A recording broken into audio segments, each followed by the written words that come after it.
Good morning, Hannah. Thanks for joining us for our webinar, our conversation about sustainability. It's entitled Sounds Like Sustainability, which always assumes sounds like sustainability, but it isn't. So it is conceptualized as a critical conversation, a beautiful conversation that we have around sustainability, where we try to better understand what sustainability is and how we as humans communicate about sustainability, where it pops up, and what potential challenges are for us communicating about sustainability and potentially for sustainability and for sustainable development. At the beginning of this conversation, I would love to invite you to say hello to everyone and to kind of share a bit about your background and your main interests. That would be amazing. And then we start listening around a bit in like where you are at the moment and share a couple of sounds of sustainability to start the conversation. So if you want to say quickly hello and just briefly talk a bit about what your interests are and what you stand for. Well, thank you so much for the invitation to be here and a part of this really exciting webinar series. I think it's super cool. And just from what you're describing earlier, a really great way to get different perspectives on a complicated idea of what sustainability is. So I'm excited to get into that with you today. So a little bit about myself, just briefly, I just moved to Toronto. So I'm a new assistant professor of climate communication at the University of Toronto School of the Environment here in downtown Toronto. And I am really interested in questions of discourse and power around climate change and climate politics. So how and why certain understandings, ways of imagining, ways of defining climate change come to be, and who shapes these dominant definitions, who's left out, and how these definitions shape and influence types of responses that are taken or not. So really interested in, again, questions of power around climate politics and the communication and discourse that determines what direction we should move forward in. And really interested too in political movements in that sense too, and counter discourses, trying to push the definitions around what climate change is and how to address it. So that's my little brief introduction, and I hope that was enough information. Yeah, this is perfect, and this is what we definitely want to prioritize today, to better understand who are those dominant voices out there in the climate change related discourse, who then are the dominant voices in the sustainability discourse. Is this somehow overlapping, and what does that tell us about certain kind of power spots out there in the public discourse? So this is amazing, but this is a webinar that is entitled Sounds Like Sustainability, so I'm wondering if you are quiet, is there any sound around you at the moment that you would that you're picking up at the moment? Yeah, I heard my partner actually pushing a timer in the kitchen. So I think there's some cooking happening in there. And I live on a main road actually. So I hear cars going by, and I just heard some music. I don't even know if you could hear that, but I heard some music. I couldn't quite pick up on what it was, but everyone's commuting after work now. So a lot of music I hear from cars outside. And the swoosh of the streetcar too. There's a really cool streetcar that connects right from my apartment actually to campus, which is very convenient. So is that somehow this thinking about the cars and then the cab and like those sounds that you can hear at the moment, is there any connection to sustainability or to the environment from your perspective? Kind of free associations there. I mean, definitely hearing that it's pretty notable, just the amount of car traffic that I hear. Even though there's really great public transit and I can hear the streetcars pushing by, it's primarily a lot of traffic. So thinking about, even though there's this infrastructure in place, still reliance on cars. Interestingly too, people needing to commute into work, and if they live in certain locations aren't connected to the city, needing to still rely on cars. Not everything is connected via public transit. So that's what comes to mind when I hear all of these cars going back and forth. That's excellent. Thanks for more people joining us today. And we're just chatting about sounds of sustainability, or what sounds like sustainability, and how this is how the sounds that we actually hear, like the cars passing by, how this relates to environmental issues and sustainability issues. And I can share my sound, which are the neighbors who are constantly mowing their lawn and kind of snipping around and doing things on their lawn. And this is something that fascinates me quite a lot from a sustainability perspective, because we're in Australia, which is apparently pretty dry and not really made for nice green lawn, especially not in Queensland and if you go further north. So that's apparently something where I do feel there are some dissonances when I see those beautiful kind of nice English gardens arranged somewhere, and then having kind of the Australian drought and some the weather here on the other hand. So thanks for sharing that. Is there any specific sound of sustainability that you would like to share beyond the noises that are around us at the moment? Yeah, no, I actually spent some time trying to think about what that means. And I went with my initial kind of reaction. And I've been involved, since I was in middle school, for a very, very long time in environmental initiatives and sustainability groups. And so I just thought of that chatter with a bunch of students, from middle school, high school, college, the consistent chatter before meetings, trying to think about what we can do, and small groups coming together and really thinking through different tangible ways of trying to really make a material difference and doing what they can. So I just thought of all my memories and all of the chattering and all of the friends that I've made in these different groups. Excellent. I love this notion of materiality in there, because that is definitely something that keeps us busy in the area of sustainability communication, like how to make something tangible that is potentially not really tangible, and that is from a time perspective pretty far away as an idea or principle.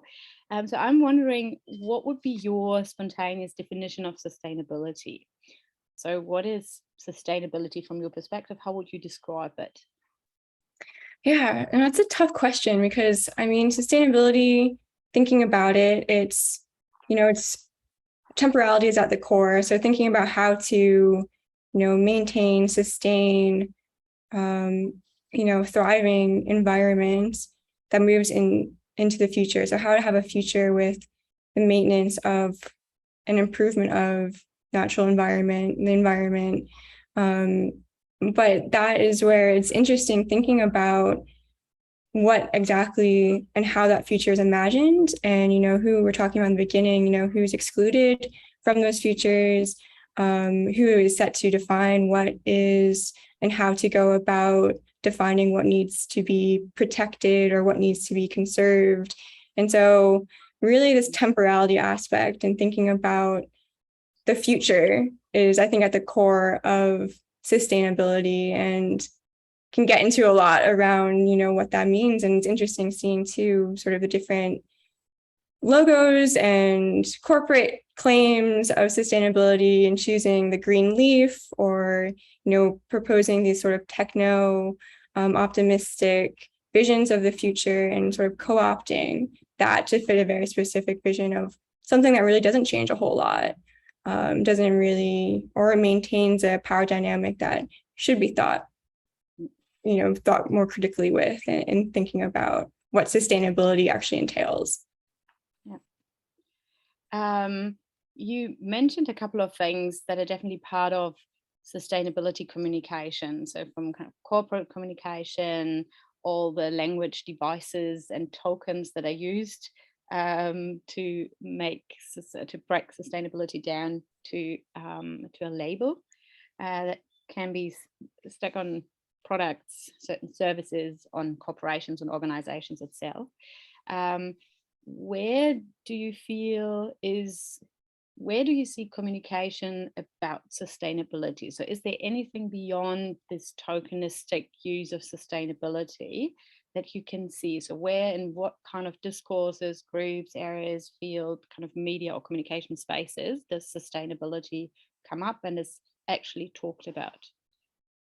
Yeah, something that I think, is an issue with not just sustainability, but also other environmental terms, and even thinking about the Green New Deal, which I've spent some time looking at media representations of, and sort of the appropriation of the Green New Deal, appropriation of the idea of sustainability.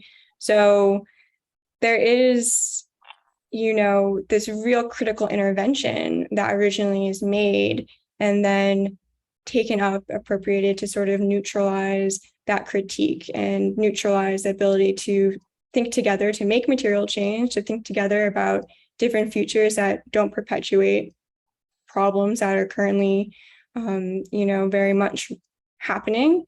So in terms of how sustainability is used in different media, it's just so flexible in a sort of a problematic way, but also in a way where it does motivate a lot of organizing and action in terms of the power, again, of thinking that the future can be different.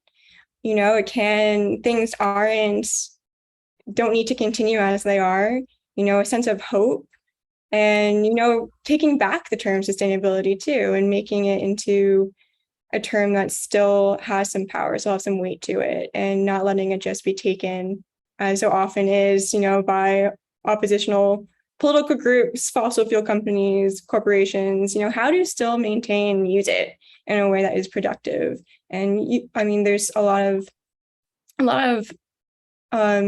young climate activists, young environmental activists that still think very productively with the idea of sustainability. Yeah, that's good, because I can definitely see kind of a counter movement saying, okay, we don't deal with this term because it's overused, abused.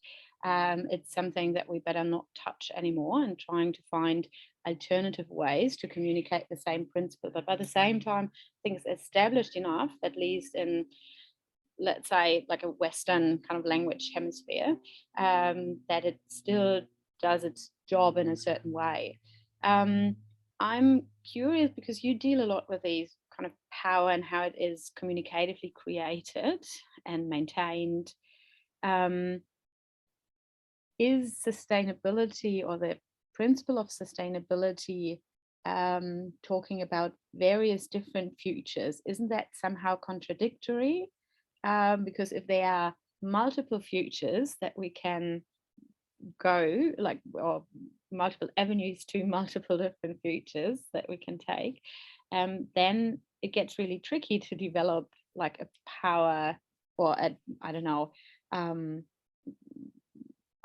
isn't that, my feeling is that it's a bit contradictory, to say, okay, if there's like one, so looking back, how the whole sustainability discourse or sustainability communication was dominated by corporate communication, but now heading into, or being in a crisis narrative, being in a crisis situation, I think there are multiple ways out and multiple ways to respond, and then it becomes quite tricky for corporates to navigate in that space. So I'm wondering what your observations are around kind of who has the authority and who has the power, or who potentially has the power, next to corporates. So what's Yeah. to come? Yeah, Sorry, no, that's it's really, really interesting. And what comes to mind, and let me know if this doesn't answer your question, but what comes to mind to me is sort of the policing side of, if you have a term like sustainability, and that's used by corporations to say, this is the way forward. This is what is the most stable way forward for ensuring, that we don't disrupt, the nation, international relations, what have you. This is the smart, moderate way forward. Sustainability, just not rocking the boat too much, but still, a win-win, and all these things that have been used to sort of propagate the idea of sustainability as a sort of smart way of addressing these complex environmental crises and complex social crises. leads to sort of policing of what is good environmentalism, what's bad environmentalism. And you can see that around current debates in the US, for example, most recently with the Inflation Reduction Act and the climate provisions that were a part of that. And on Twitter, alternative media spaces, you could see this policing almost, transcending into different realms and saying, this could be perhaps the only way forward for climate action in the US. Maybe you shouldn't rock the boat too much. Critics are pointing out the fact that it overlooks a lot of climate justice concerns, still propagates a fossil fuel industry. We're sort of saying that there are a lot of folks within the environmental movement, also saying, don't be too critical. This is the smart, moderate way forward. And so when there's terms like sustainability, or there's ideas of, certain policies or certain ways forward that are propagated as the best, the right, the moderate way forward, then that really closes off a lot of different perspectives, different ways of imagining different futures, different really necessary understandings and knowledges are continually excluded from defining the problem and developing responses. So power there very much is maintained within these terms that are then used to police and guard certain political responses. I love that. I love the idea that so that a moderate way would always exclude certain groups, and a moderate pathway always excludes certain perspectives, and it limits us in our imagination of different futures. So who do you feel has the responsibility and who has the chance to be more radical? Like, whom are we talking about in that space? Yeah, it would be great if, folks who were at the traditional policymaking table were more radical, in terms of who,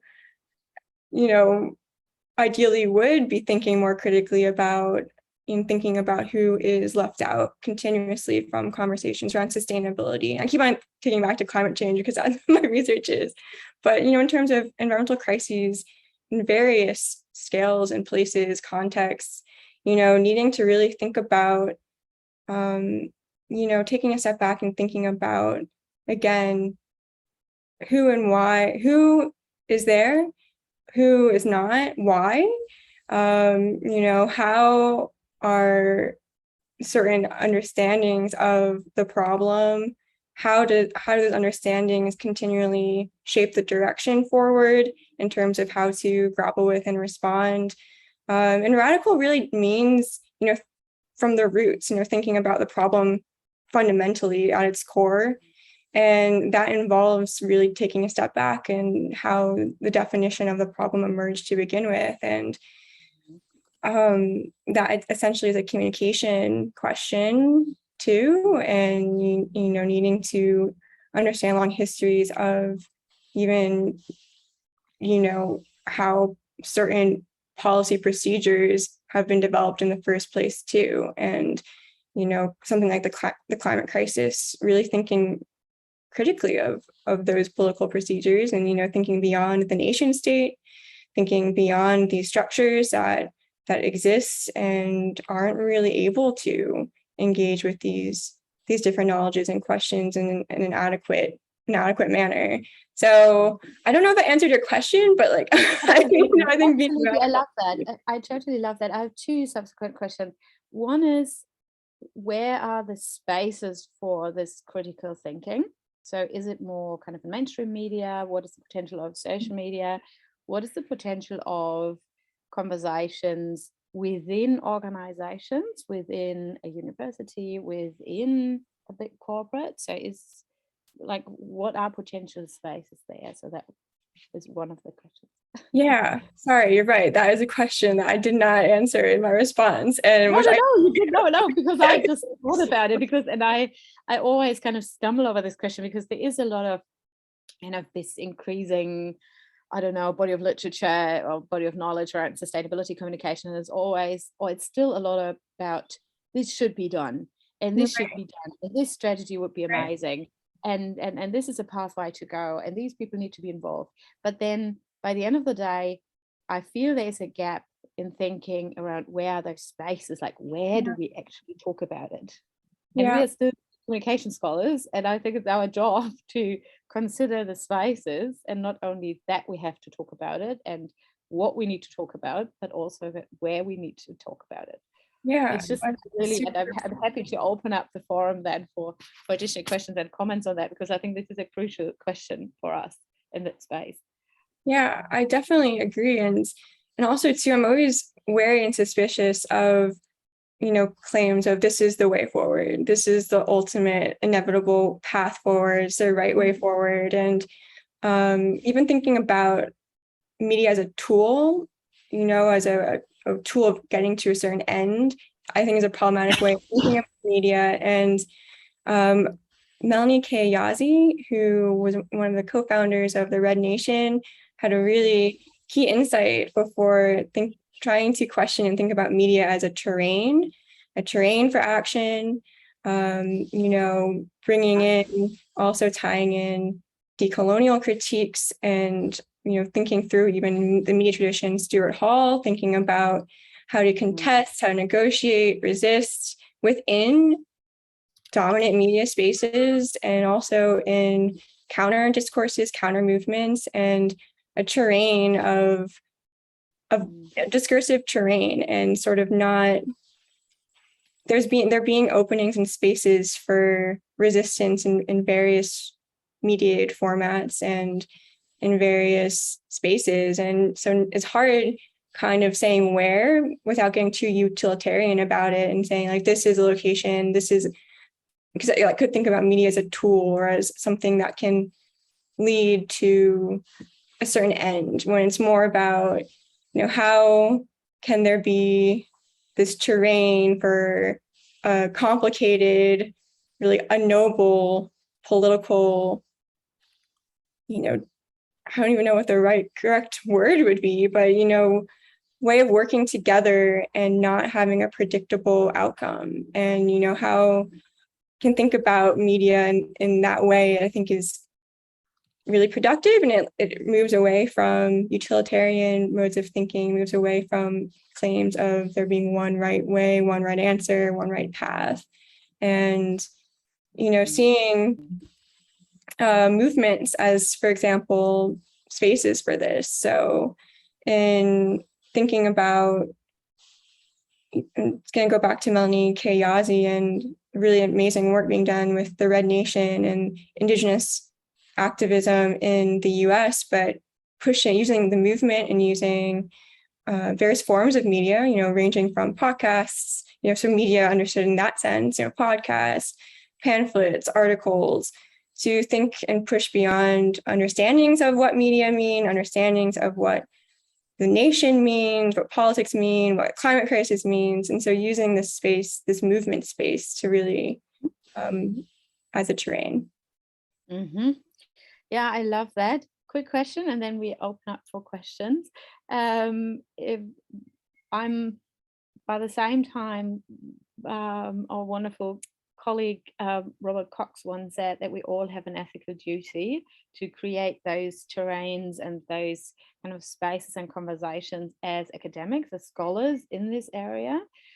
So what do you think about that? What is your feeling about that from potentially a pedagogical perspective?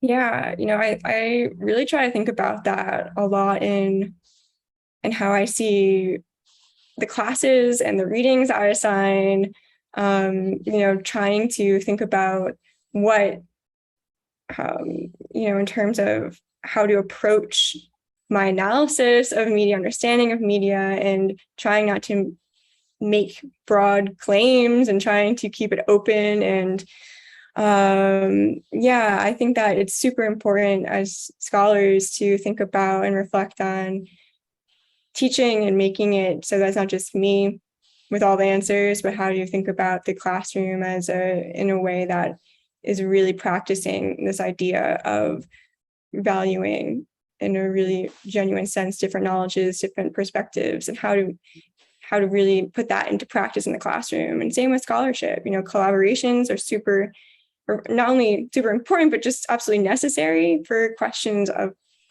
sustainability, of climate change, of how to think differently about what can be done. So thinking through collaborative projects, thinking through, when writing a solo authored paper, for example, still being collaborative and, being really careful about what work I am perpetuating and privileging, what that does in terms of silencing perhaps other voices. And so really being careful about and thoughtful about how to formulate my analyses is something that I think about, and it's challenging and is super important. That's amazing. I do have another question, but I want to open up this discussion or this conversation for everyone else who's in the room. Are there any questions, anything that you're curious about, anything that is related to what Hannah and I talked about?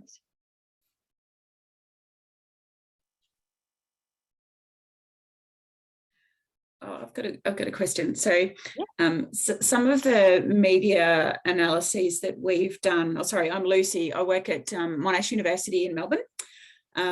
Although I'm a Queenslander at heart. So some of the media analyses that we've done has and audience research, etc., has shown that a lot of the voices we're seeing in the media are the politicians themselves. By far and away, they're like the voices that get heard, but they're also the least trusted for information on climate change, for example. And so if they're dominating our media discourse, but people don't trust them, I mean, that's a significant challenge in how to actually have these discussions. Are people even going to bother engaging if they don't trust that person anyway? Some of the things that I have seen starting to happen are other groups taking on board other trusted sources and not necessarily focusing on the media space, but focusing on all the other discourse spaces. So for example, the Climate and Health Alliance, here in Australia, they've been doing research looking at how the medical profession can actually engage with their clients and communities around the issue. And so I'm just wondering your thoughts on diversifying our understanding of where discourse can happen. I mean, I realise that the scale of audience in media can be much larger than the smaller conversations, but if there are more voices as part of that, then will that filter through? I'm just curious of your thoughts. Yeah, those are really great points in terms of trust and journalistic practices that have led to mistrust, not intentionally, but standard journalistic practices that have not been adequate in terms of how to grapple with something like climate change.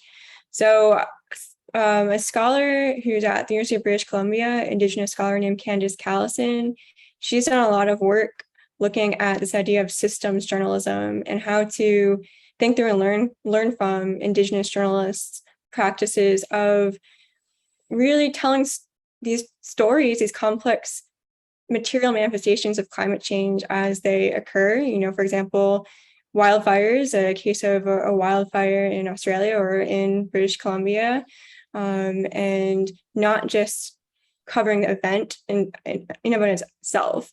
So not just an event and having a politician's take on it or sort of immediate coverage of it as an immediate act of devastation, but taking it and look at the historical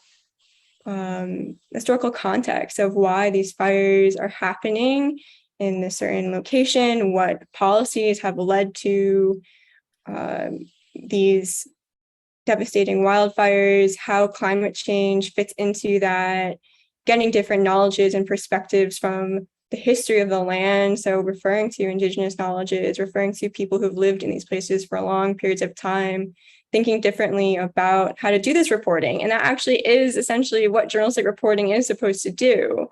And so just really, it's hard asking journalists to do all of this too, because of financial cuts of newspapers, not a lot of backing from editors and publishers. Some environmental journalists I've talked to have said that they have done this investigative work and have selected very thoughtfully photos that aren't the apocalyptic doomsday photos, have talked to a lot of people, but then when it goes to the editor's desk, it's cut and it's changed and it's made to fit within this climate narrative, this news narrative and thread. Can take a look at the political economy of media and newspapers and think about what editors assume will attract eyeballs, even though people are interested in these histories, are aware, like you said, of the complexity of climate change, and sort of lose trust when it's just the simple take by the politician over and over again, or the sort of spectacular stories. So, there's a lot of alternative climate media, journalists who were formerly writing for mainstream publications that are now starting their own podcasts, for example, newsletters, and a level of trust in that because of for example, Hot Take, the podcast and newsletter, and Heated, the newsletter, written and developed by journalists and having experience in newsrooms. So the trust of knowing the journalistic process, but also the trust in the sense of them doing it differently, being more thoughtful about it, having a space outside of these perhaps problematic newsroom environments to really dive into the histories.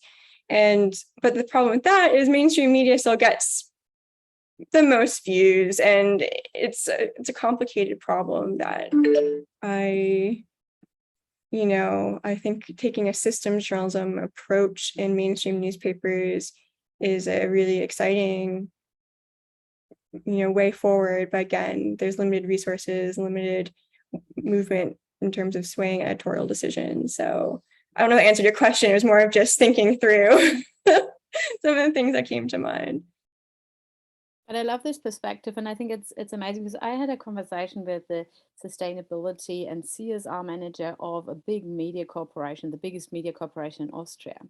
And we had a conversation exactly about what you just said.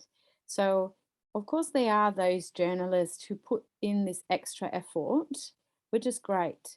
And what she, as a CSR and sustainability manager, tries to do is to offer trainings for the journalists to make themselves more familiar with this climate change perspective on different things. So not just the bushfires, not just the floods, but even more like those ridiculous,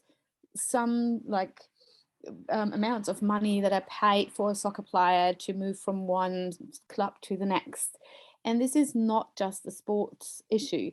This is also tells us something about our economy and how this is driven. This tells us so much more. And this can be reflected on from like a critical kind of climate future sustainability perspective as well. And most of the journalists from her perspective are very happy to do these trainings and to apply this and to better in that thing. But by the same time, as you just said, it is still an editor's choice to order these trainings, to say, okay, my team of financial journalists or my team of sport journalists does this training on climate change and sustainability so that we can report on, for example, sports clubs doing pretty well in the environmental space. We can report on that in an adequate manner, and we can put on the climate change lens on other issues, on kind of in the culture space, on theaters, on museums, and what amazing stuff they do and all that.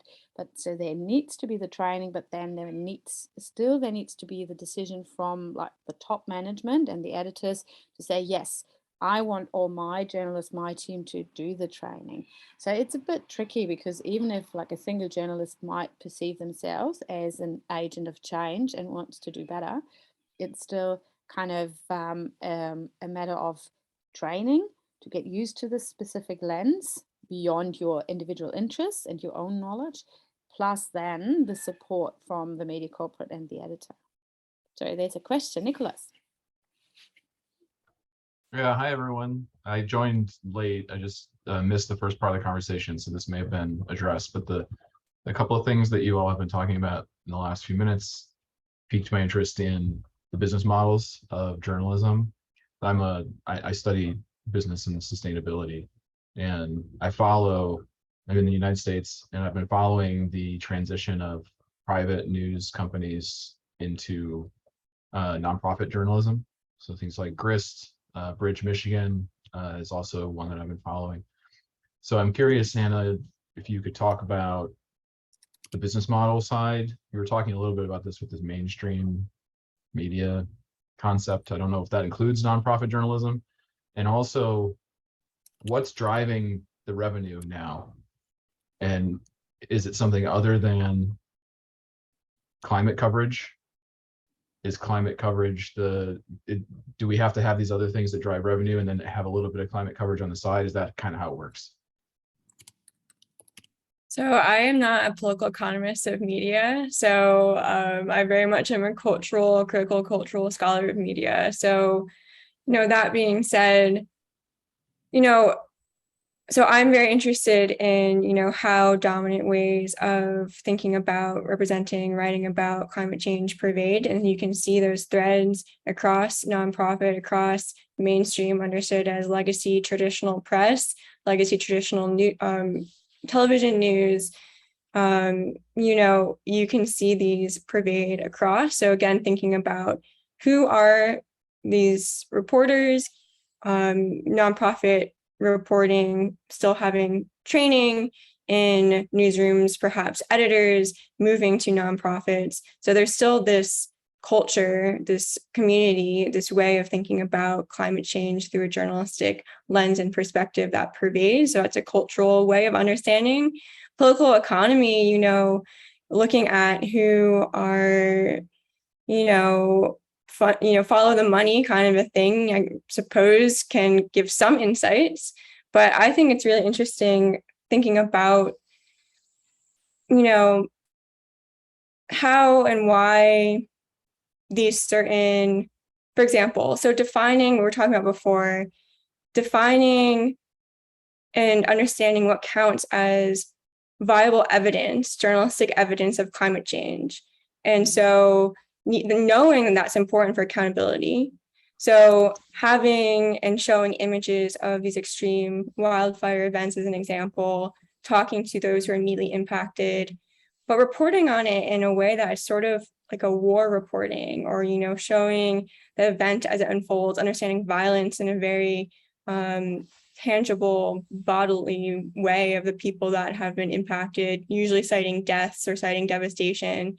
And that missing, drawing upon the idea of slow violence, Rob Nixon, and his critique of mainstream media and the political economy, also cultural side of mainstream media definitions of climate change and various environmental crises, thinking about how to understand the long histories, how to have that part of reporting, how to change what counts as evidence.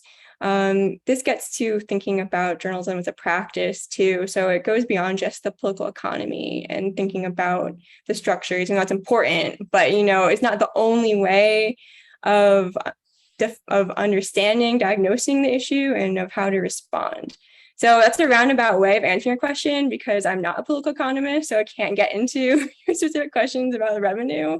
But that being said, it is something, looking at nonprofit versus legacy press, there's still important questions for both beyond just the political economy side, in terms of how to define, report on, visualize, understand what evidence means, understand and also try to predict what audiences are interested in. So that's assuming a certain set of people. All of these questions I think are really important to think about.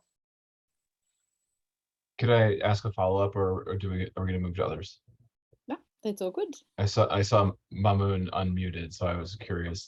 Would you like to contribute something, Mamoon? No, it's okay. After following your question, I will raise a question. Okay. Okay. Do you Is it Francesca? I'm sorry, I don't know how to pronounce your name. That's okay. It's Francisca, but it's Francisca. Okay. Fran. The only thing that I don't do is Franny. I don't do that, but everything else is okay. Okay. So I'm curious if either of you have a sense of whether these different kinds of newsrooms, and this is Hannah, you mentioned identifying the audiences that they're talking to. Do you have a sense of whether these new kinds of nonprofit newsrooms or alternative or the newsletters that you talked about, like Heated, is this partly the micro targeting to audiences that you basically are just telling you're feeding people confirmation bias? You're basically identifying what they already believe and feeding them evidence that that's true. Whether that is true or not is a different question. But is that more, because in my head that's a problem? Am I wrong about this? Is that not really that happening that much? Or is the micro targeting of these audiences through things like Substack or other channels, is that causing us to be preaching to the choir that's said a little bit? I mean, I think it's a little bit more complicated than that because, for example, you know, these newsletters are very different, even though it is a direct response to the limitations of quote unquote mainstream journalism, legacy press. These newsletters are very much in response to that. So trying to distinguish themselves from mainstream press and also have a sense of authenticity and saying, no, we're different. We're doing things differently. We're aware of how journalism in those places are done. We're aware of the oversights and exclusions in climate journalism. We're going to do things differently. And so making gestures, like you mentioned, of the specific audience in mind. So having, just looking at these newsletters, there's certain gestures in terms of audience engagement. So asking certain questions, asking people to engage on Twitter, using certain emojis or cultural cues that resonate with certain followers. So yeah, I mean, I think that there is this sense of trying to create a community, an alternative space. But that being said, they do really great work and really important investigations that you can't really pigeonhole as just preaching to the choir. And I think also work done by Hot Take, for example, are very much like Amy Westervelt is really critical of making sure that it doesn't stay insulated. And she's critical of you can't simplify it in that way. And it's difficult work trying to do something different and move beyond mainstream journalism in the way they're doing. But it's definitely still playing a really important role in reaching people outside of perhaps what you would imagine to be a designated audience for these newsletters. So, but there's no one perfect media platform, and you can't reach everyone, and I don't even think that's the goal of these newsletters either. So thank you. Thank you. That's amazing. Mamoon. Yeah, thank you, Francesca, and thank you, Hanna. Actually, I have completed my MPhil on disaster communication, which is related to community radio on disaster-prone areas. But basically, I was wondering about your feeling. Suppose you are a faculty member from geography or environmental science. So how can we disseminate the production of your faculty, which is from basically from science communication, and to disseminate the produced knowledge among the grassroots people, since they are not so much literate and not knowledgeable at all at the grassroots people. So how can we promote or disseminate your produced knowledge from your faculty to the grassroots people? That was my basically question, and to you, what's your feeling about this?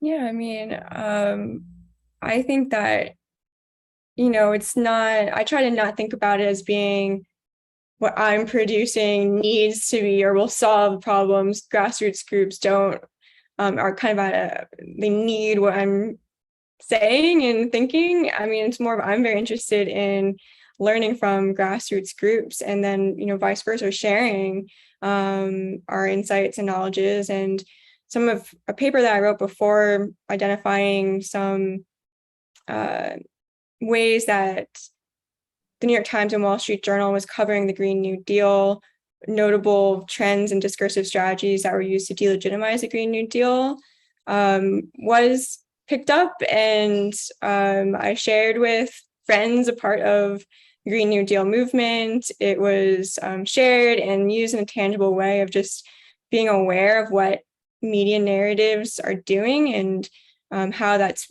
being used to and taken up in political discourse too. So just awareness of these strategies are used to delegitimize certain perspectives, to take away momentum from certain climate policies. I think I see that as something that I can do, because that's something I can do, but I can't, and I don't want to claim to be able to provide insights into how to run grassroots campaigns. You know, that's something that really should be emergent from various different people with various different understandings of how to get to a position that can create some material change. So I think that there should be an awareness on academics' part of what they can do, what they can't do, and really thinking about knowledge exchange in a different way than just me out, you know. I don't know if that answers your question. No, It's okay. and I think this is this kind of brings us back to thinking about these conversational spaces where this knowledge exchange actually can happen. And this is not so much a question of like, what is the widest dissemination that we can get with that, but it's much more like, where can this learning and knowledge exchange is learning, where can this happen? And what are, for example, what role do community media, community radio stations play in this scenario? What role do kind of community Facebook groups play in this scenario? And we're speaking of like a very scattered and very fragmented media environment here. But I think this is definitely something that needs to be further unpacked and explored by from communication scholars to better understand like how are all these definitions, like what sustainability is, what the future might look like, what the impact of certain climate change related problems are, and all these questions. This is a matter of negotiation. This is a matter of knowledge exchange, and this is potentially happening in communication spaces that we are not really, we might be aware of, but we're not really focused on, because we're still kind of hanging around with these mainstream media and hanging around with those kind of broader audiences. So I think that's a very valuable takeaway from this conversation today. So I'm happy to kind of round it up now, but I want to ask if there's any kind of urgent burning question in the room that we should clarify before we say goodbye to Hanna for now. Nicholas. Hanna, what's the best way to stay up on your work? Thank you for your interest in following my work. I am pretty active on Twitter. I try to be, at least.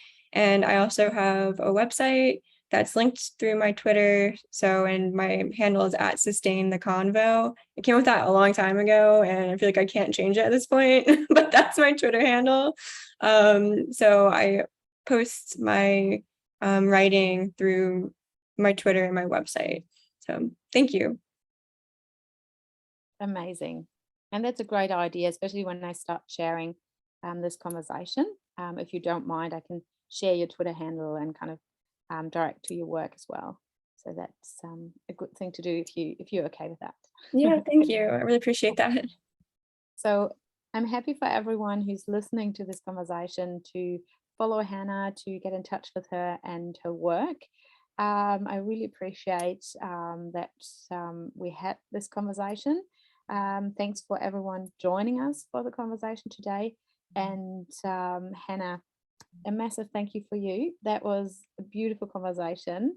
And I love this kind of way of sharing your knowledge and expertise, but then by the same time, how many beautiful new ideas come along, just I don't know, they just pop up along the way, which I really appreciate, and hopefully stimulates further conversations, because this at least is our ethical duty that we talked about, that we stimulate more conversations, that we step on other people's feet to say, hey, think about that, and why don't you go towards this direction.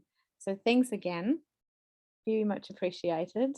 Thank you so much. Thank you everyone for being here, and I definitely do have a lot that I'm taking away to think about. So I really appreciate conversation and your questions, and yeah, I always love having these conversations and insights into what I should be thinking about more closely and clearly. So I really appreciate it. Thank you. Perfect. Thank you, everyone. That is wonderful. Have a great rest of the day, wherever you are on this world. See you again. Bye.